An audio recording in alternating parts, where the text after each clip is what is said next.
नमस्कार साथियों, कैसे हैं आप सब। उम्मीद है आप सब काफ़ी अच्छे होंगे। और आज फिर एक छोटा सा वीडियो लेके आपके सामने हाजिर हैं और मेरे साथ हमेशा की तरह मेरे भाई सोनू।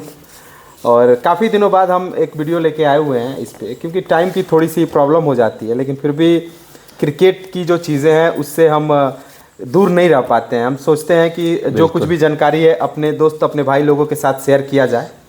तो आज फिर सोनू भाई स्वागत है आपका हमारे धन्यवाद चैनल भाई, में। धन्यवाद। तो कुछ चीज़ें जो कुछ आज चल रही है ट्रेंडिंग में, जैसे रोहित शर्मा को कप्तानी से हटा देना या और शुभमन गिल को कप्तान बना देना ओडीआई का। तो भाई ये सारी चीज़ें जो आजकल टॉपिक चल रही है, तो क्यों ना आज थोड़ी सी चर्चा किया जाए इसी बात पे।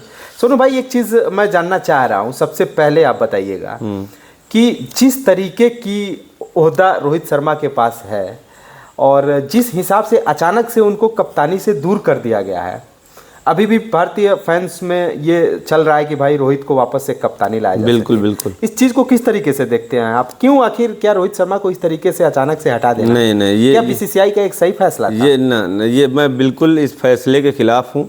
और बीसीसीआई का पता नहीं क्या ही अपनी सोच है उसकी। हमारे हिसाब से 2027 वर्ल्ड कप तक रोहित शर्मा को कैप्टेंसी करनी चाहिए थी।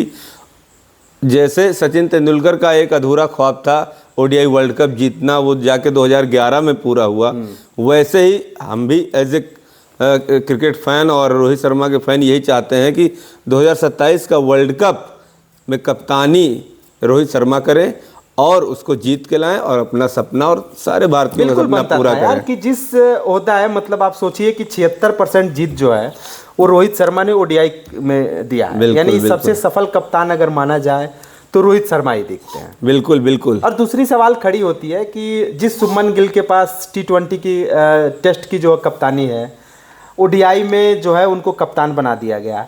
अब T20 की बारी, ऐसा कहा जा रहा है कि भाई T20 में भी शुभमन गिल जो है आगे चल के भारत का नेतृत्व करते हुए नजर आएंगे। तो क्या शुभमन गिल के पास वो क्षमता नजर आती है?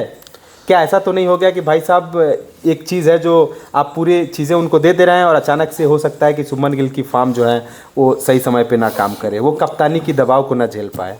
कैसे देखते हैं आप इस चीज़ को? यार मुझे लगता है कि शुभमन गिल को अभी कप्तानी नहीं देनी चाहिए थी। वो टेस्ट कैप्टन दे दिया गया, ठीक है, बना दिया गया, टेस्ट में अच्छा कोई प्रॉब्लम नहीं, हाँ ठीक है। लेकिन मुझे लगता है कि जो बनाया गया था टेस्ट और वनडे और T20 का अलग अलग कैप्टन हो सकता है कि टेस्ट और वनडे का कैप्टन जो कि इंडिया करती चली आ रही है, बिल्कुल हो सकता है, क्योंकि इसी वजह से शायद तीनों फॉर्मेट के अलग अलग कैप्टन ना हो, इसीलिए शायद विराट कोहली को कैप्टनसी से हटाया गया था। सेम वही रोहित शर्मा के साथ हो रहा है और सबको पता है कि ज़्यादा दिन नहीं खेलने वाले हैं वो। 2027 वर्ल्ड कप तक कंटिन्यू कर जाएं, मुझे वही बहुत बड़ी बात लग रही है। शायद कुछ लोग ये भी बता रहे हैं कि शायद जो आने वाला ऑस्ट्रेलिया दौरा है वो शायद रोहित शर्मा और विराट कोहली का आने वाला सबसे आखिरी दौरा साबित हो बिल्कुल, सकता है। मुझे भी यही लगता है कि आखिरी दौरा हो सकता है उनका दोनों का। तो पहले तो भाई साहब ये जो चीज़ें हैं रोहित शर्मा से चर्चा हुई होगी, बिल्कुल, लेकिन आप कहीं ना कहीं ये चीज़ें हैं कि भाई आप अगर आप किसी से ज़बरदस्ती ये कहोगे कि नहीं आप कप्तानी नहीं करना चाह रहे हो, आप जो है हम 2027 वर्ल्ड कप को लेके चलना चाहते हैं, हम एक नया कप्तान देखना चाहते हैं जो एक्सपेरिमेंट कर सके, पूरा 2 साल का टाइम है इसमें एक्सपेरिमेंट कर सके, तो हो सकता है कि रोहित शर्मा ऐसे खिलाड़ी हैं जिन्होंने उस चीज़ को लेके हामी भर दी होगी कि ठीक है कोई बात नहीं, अगर आप चाहते हैं कि आप जो है वो कप्तानी किसी युवा को दे दें तो ठीक है। लेकिन क्या ये सवाल खड़ा होता है कि जब पहले कुछ इंटरव्यू में हमने रोहित शर्मा को सुना है कि उन्होंने 2027 तक खेलने की इच्छा जाहिर की थी। बिल्कुल। उन्होंने ओडीआई में इच्छा जाहिर की थी कि वो 2027 का वर्ल्ड कप जीतेंगे। सभी को लगता है कि क्या नाम है, सभी को लगता क्या ये रियल है कि वो खेलेगा बंदा 2027 का वर्ल्ड कप। उसने अपनी फिटनेस पे इतना जबरदस्त काम किया है, आप देखिए कितना गजब का काम किया है उसने, और कितना वेट लॉस करके एकदम फिट एंड फाइन हो गया है। और इसीलिए हो गया है कि वो आगे कंटिन्यू करना चाहता है वनडे क्रिकेट को।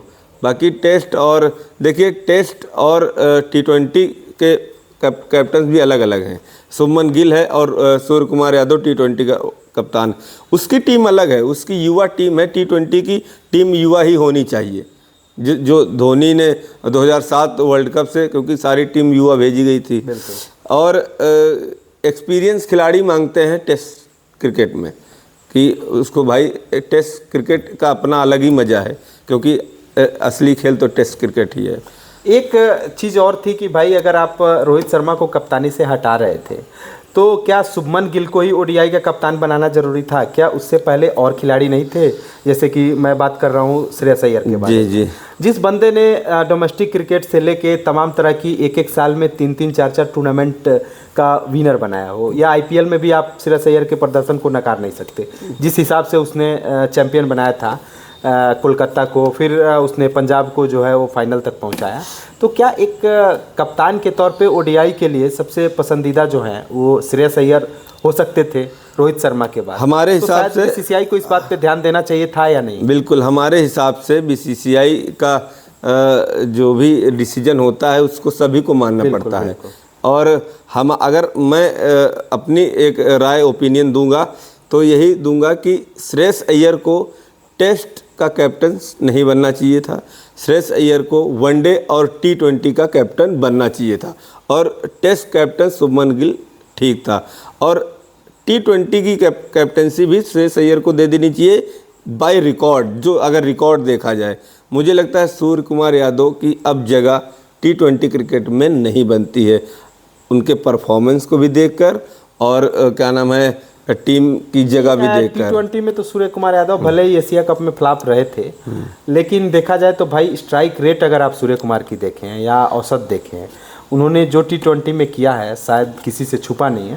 तो वो तो T20 की बात अलग हो गई कि ठीक है वो बंदे को आप कप्तानी से हटाएंगे क्या नहीं हटाएंगे, लेकिन क्या शुभमन गिल का फॉर्म उस तरीके से रहा? आपने एशिया कप में देखा शुभमन गिल का अगर एक पारी हटा दिया जाए तो फिर कोई ऐसा प्रभावशाली पारी नहीं दिखी है। तो T20 खैर आगे की चीज़ है, लेकिन क्या ओडीआई में मुझे नहीं लगता था कि रोहित शर्मा को अभी हटाना एक सही डिसीजन था बीसीसीआई के लिए। बिल्कुल क्या नाम है ख़राब डिसीजन था एक और बहुत इस डिसीजन को लेने में बहुत पसीना छूटा होगा सारे जितने भी बीसीसीआई के अध्यक्ष होंगे, बाकायदा अजीत अगरकर जो सिलेक्टर हैं उनके भी पसीने छूट गए होंगे कि क्योंकि रोहित शर्मा एक बहुत बड़ा नाम हो गया है, समझ रहे हैं ना? बहुत बड़ा नाम थे रोहित शर्मा बहुत बड़ा नाम है। जो है क्रिकेट फैंस की तरफ से मांगे उठ रही हैं कि भाई साहब रोहित शर्मा को जो है वापस से कप्तानी में लाई जाए। तो मुझे तो नहीं लगता है कि शायद ये डिसीजन चेंज हो पाएगा, क्योंकि अब जो है शुभमन गिल कप्तान उनको घोषित कर दिया गया तो कर दिया गया। बिल्कुल बीसीसीआई का यही चीज़ें तो सबसे खास बनाती है कि भाई जो निर्णय बीसीसीआई ले लेती है उस पर अमल करती है। बिल्कुल और एक तरीके से ठीक है, हमेशा से होता आया है कि जो पुराने क्रिकेटर हैं वो हमेशा से अपनी चीज़ें जो है इसी तरीके से छोड़ते गए, और जो नए खिलाड़ी हैं वो आके अपने आप को, हो सकता है कि शुभमन गिल जो है रोहित शर्मा से काफ़ी बेटर काम कर सके, लेकिन अभी ये सवाल है सिर्फ क्योंकि अभी उनको प्रूफ करना बाकी है एज ए कप्तान। समस्या ये है कि हम लोग एज ए क्रिकेट फैन, जी बिल्कुल हम लोग एज ए क्रिकेट फैन एक बिल्कुल खिलाड़ी के बारे में सोचते हैं, लेकिन बीसीसीआई एज ए फ्यूचर सोचती है, क्योंकि उनको भी पता है कि अब रोहित शर्मा ज़्यादा दिन ना खेल सकते हैं ना कैप्टेंसी कर सकते हैं। शुभमन गिल टीम को आगे लेकर जाएंगे। गौतम गंभीर की भी शायद यही सोच होगी। गौतम गंभीर जब से कोच बने हैं वो एक अलग ही वे में टीम जा रही, चाहे तीनों फॉर्मेट का आप देख लें, और अभी चैंपियन ट्रॉफी भी जीती, और आने वाले 4 महीने के बाद अभी T20 वर्ल्ड कप है, फिर 2027 में ODI वर्ल्ड कप है, तो और वर्ल्ड टेस्ट चैंपियनशिप का फाइनल भी होगा। और इसीलिए जो है टीम को आगे ले जाने की प्रथा जो सारे खिलाड़ियों ने की है वही प्रथा अब शुभमन गिल आगे ले जाएंगे। मुझे ये लगता है कि आज से कम अगर अच्छा परफॉर्म करेंगे और अच्छी टीम जाएगी, कहीं भी किसी भी टूर पे जाएगी, तो शुभमन गिल का फ्यूचर बिल्कुल सेट हो गया है। उनको एक जैसे विराट कोहली एक स्टार, एक खिलाड़ी हमेशा एक टीम का, कोई भी टीम हो, कोई भी देश की टीम हो, वो एक खिलाड़ी स्टार जरूर होता है। तो मुझे लगता है शुभमन गिल को वो स्टार, हाँ, जो है वो बिल्कुल स्टार बनाने की जो वो है वो चालू हो गई है, और शुभमन गिल टीम को आगे लेके जाएंगे, और जो भी 8-10 साल 15 साल कैप्टनसी करेंगे, बाकी विकल्प भारत के पास बहुत है। शुभमन गिल के ऊपर टीम इंडिया डिपेंड नहीं है। अच्छा करेंगे तो आगे जाएगी, अच्छा नहीं करेंगे तो कैप्टनसी के लिए श्रेयस अय्यर है।